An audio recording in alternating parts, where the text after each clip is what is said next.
Halo semuanya, apa kabar? Selamat datang kembali di YouTube channelku. Aku Kenny.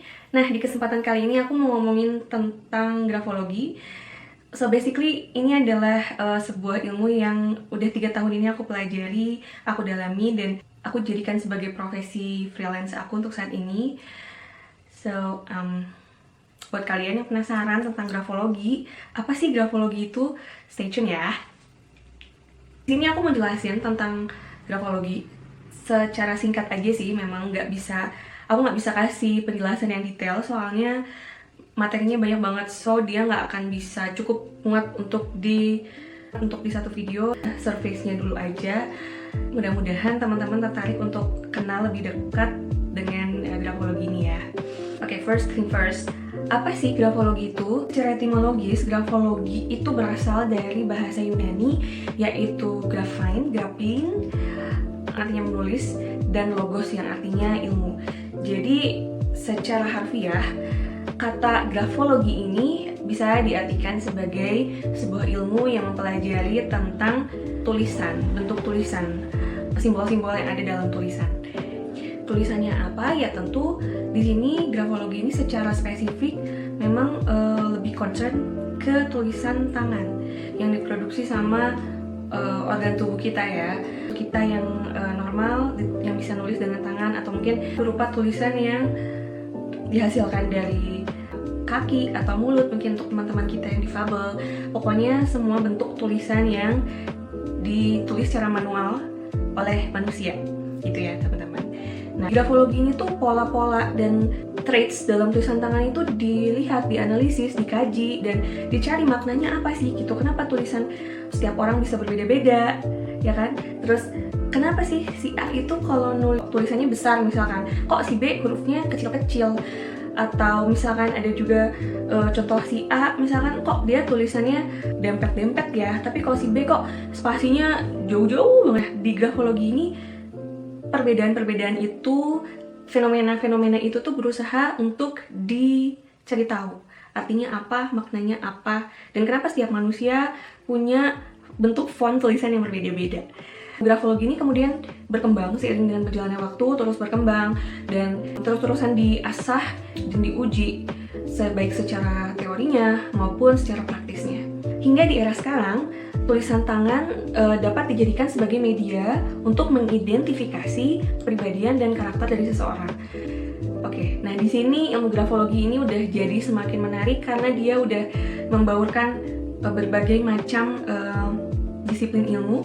Di sini ilmu grafologi ini udah berbaur nih, nggak cuma ilmu semiotika aja atau ilmu tentang simbol-simbol tulisan tangan aja. Ilmu sudah lebih jauh, ilmu psikologi udah masuk di situ karena ternyata tulisan bisa menginterpretasikan seorang manusia. Grafologi ini bukan ilmu yang cuman cocokologi aja atau bahkan lebih jauh nih ilmu ramal. Enggak, ini grafologi ini bukan ilmu ramal, ilmu asal-asalan sama sekali gitu, karena ada penghitungan di sini gitu jelas ya. Jadi karena grafologi ini bisa dikatakan juga sebagai ilmu yang memang metode analisisnya ilmiah, karena dalam kajiannya tuh objeknya jelas ya, ada tulisan tangan gitu. Lalu prosedur analisisnya maksudku dia tuh sistematis ya, ada prosedurnya, ada sistematikanya, harus apa dulu A sampai Z, dan di situ juga di dalamnya ada perhitungan setiap ukuran tulisan, terus kemiringan, lalu sudut, dan lain sebagainya. Itu semua harus dihitung supaya itu tadi, biar hasil interpretasinya juga bisa lebih akurat dan terpercaya. Nah, karena pada dasarnya grafologi ini dapat membantu kita untuk mendalami kepribadian orang lain secara lebih mendalam. Jadi personal opinion aku nih, menurut aku grafologi ini tuh ngebantu banget buat kita untuk bisa lebih menjadi manusia dan memanusiakan manusia, karena kita sudah bisa mengenali orang lain tuh secara lebih baik, memahami mereka secara lebih baik gitu ya. Dan untuk bisa mengenal orang tuh kan kadang kita butuh waktu observasi yang cukup lama ya, proses pengenalan yang cukup lama gitu. Sementara dengan adanya grafologi ini, cukup dilihat tulisan tangannya aja, kayak kita tuh udah bisa nintip nih, dia ini kayak gimana ya gitu, sifatnya, kepribadiannya, perilakunya, dan mungkin tendensi-tendensi sifat negatifnya gitu. Karena nggak cuman yang positif aja yang bisa dilihat. Aku merasa terbantu untuk bisa mengenali orang-orang yang ada di lingkungan aku. Misalkan kita lihat lagi lebih jauh lagi, banyak banget ahli atau tenaga profesional di berbagai bidang yang menggunakan ilmu grafologi ini untuk membantu proses mereka bekerja. Let's say misalnya kriminolog, ya.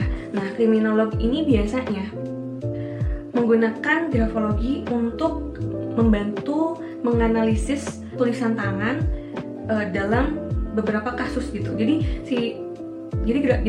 kriminolog ini menggunakan analisis tulisan tangan untuk memecahkan kasus-kasus tersebut. Grafologi juga bisa digunakan untuk menganalisis keaslian dari suatu dokumen. Bisa juga dimanfaatkan oleh perusahaan-perusahaan untuk proses rekrutmen pegawai. Nah, karena kan dengan mengetahui karakter calon pegawai, maka perusahaan bisa menempatkan mereka di posisi yang lebih cocok, lebih sesuai dengan karakter mereka, dengan potensi diri mereka gitu. Jadi dengan demikian, kinerja pegawai di perusahaan tersebut kan jadi bisa lebih efektif. Bisa juga kita aplikasikan ilmu grafologi ini untuk misal memilih pasangan, ya kenapa enggak gitu, kita coba analisis. Terus untuk parenting bisa banget, karena ilmu grafologi ini bisa diterapkan nggak cuma untuk orang dewasa, tapi bisa juga untuk anak-anak yang sudah mulai bisa menulis. Itu kita bisa identifikasi nih, potensi mereka itu seperti apa sih, sifat mereka seperti apa, kepribadian mereka seperti apa. Nah, dengan begitu kan orang tua bisa lebih mudah untuk melakukan pendekatan terhadap anak-anak mereka. Nah, ini berlaku juga untuk para pengajar, misalkan guru. Grafologi ini bisa memudahkan para pengajar kan untuk mengidentifikasi kepribadian mereka, kepribadian anak muridnya. Jadi guru-guru bisa lebih mudah untuk menentukan teknik mengajar apa sih yang lebih sesuai, yang lebih cocok untuk siswa-siswanya. Lebih personal lagi, kita bisa mengenal diri kita. Kita bisa loh analisis diri kita sendiri. Jadi kita bisa kenal sama diri kita dengan lebih baik. Kita bisa lebih tahu potensi diri kita ini apa, minat kita di mana, dan ya bisa sebagai alat untuk refleksi diri. Jadi kita bisa tahu gitu kelebihan dan kekurangan kita itu apa.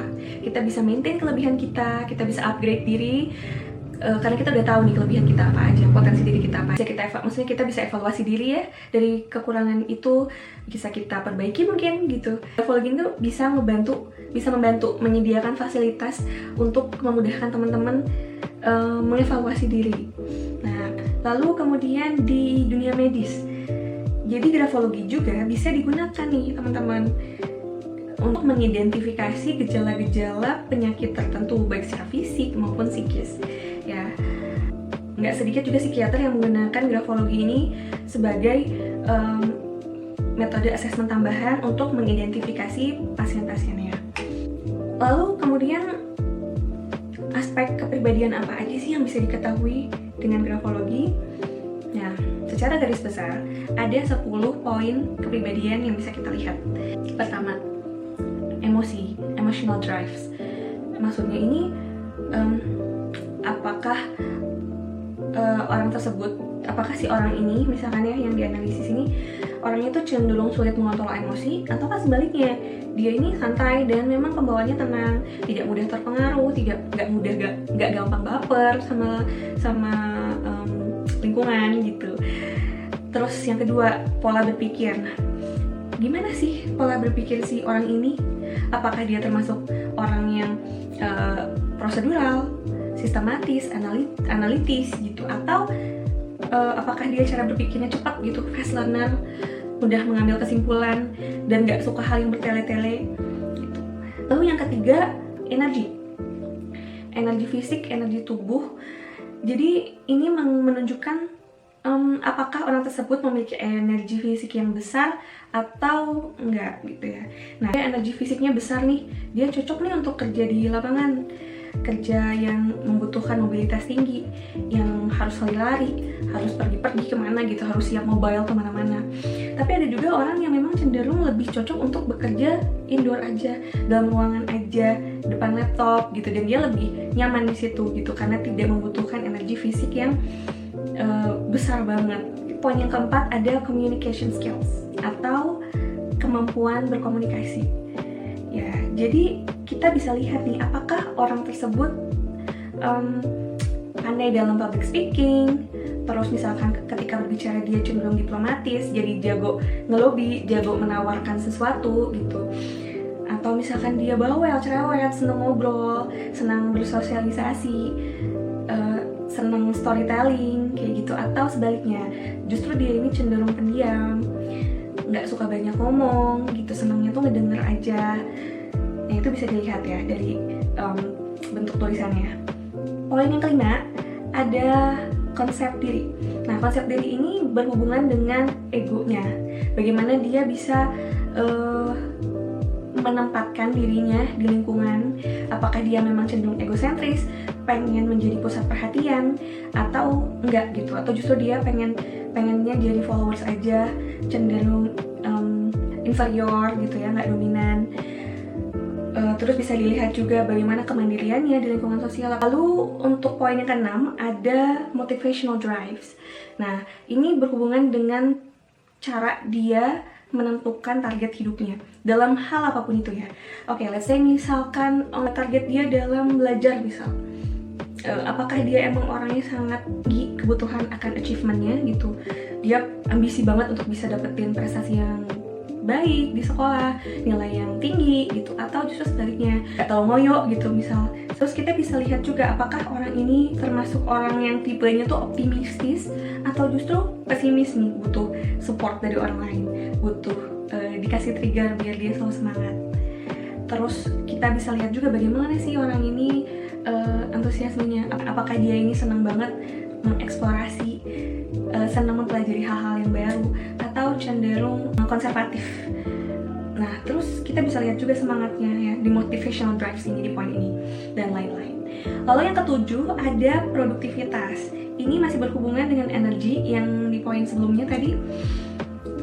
Kita bisa lihat bagaimana energi fisiknya, bagaimana kemampuan manajemennya, apakah dia orang yang to the point, atau apakah dia orangnya produktif banget, senang untuk produktif, senang untuk melakukan aktivitas yang rutin, atau kegiatan yang setiap harinya berbeda-beda, ketemu dengan orang-orang baru, melakukan hal-hal yang baru setiap harinya, seperti itu.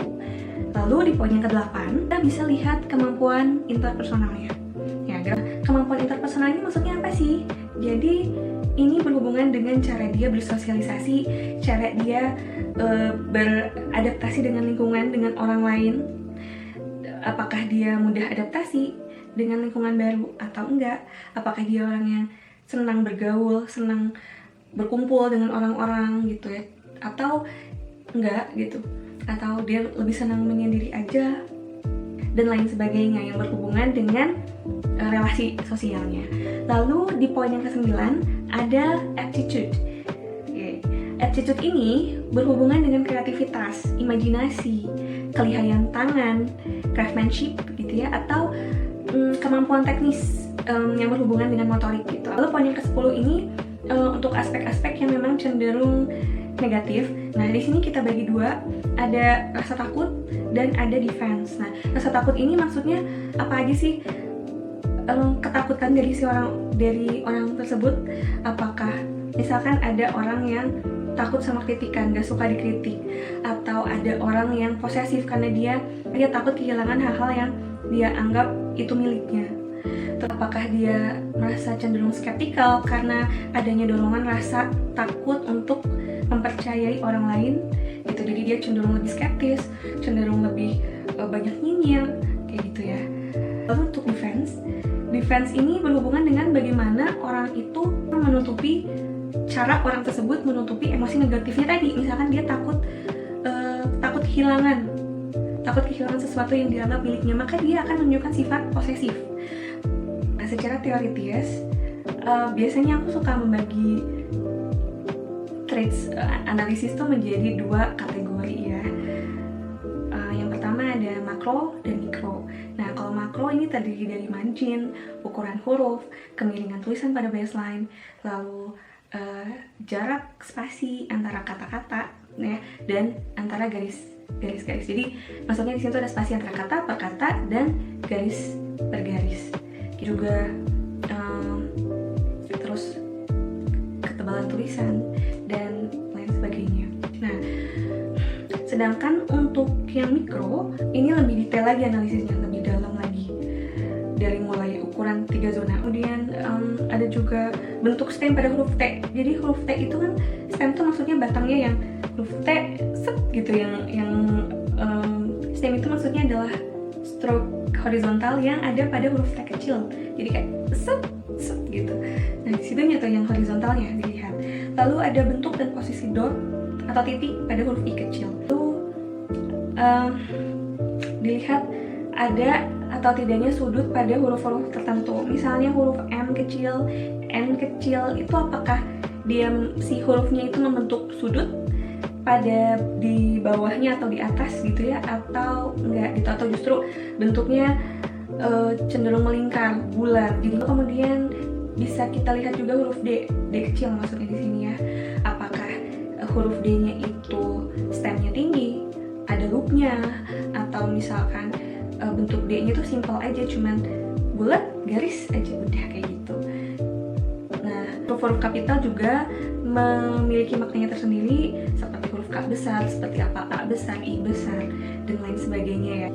Dan masih banyak lagi traits, strokes, dan lain sebagainya yang bisa kita kaji dalam tulisan tangan. Nah, karena materi grafologi itu sebetulnya memang relatif kompleks, banyak sekali pembahasannya. Jadi untuk kali ini segini dulu aja yang bisa aku sampaikan ke teman-teman. Insya Allah lain waktu kita akan lanjutkan lagi pembahasannya. Semoga apa yang aku paparkan ini bermanfaat untuk teman-teman. Mohon maaf kalau ada salah-salah kata ataupun kekurangan dalam penyampaiannya. Terima kasih untuk yang sudah menyaksikan video ini sampai selesai. Bye!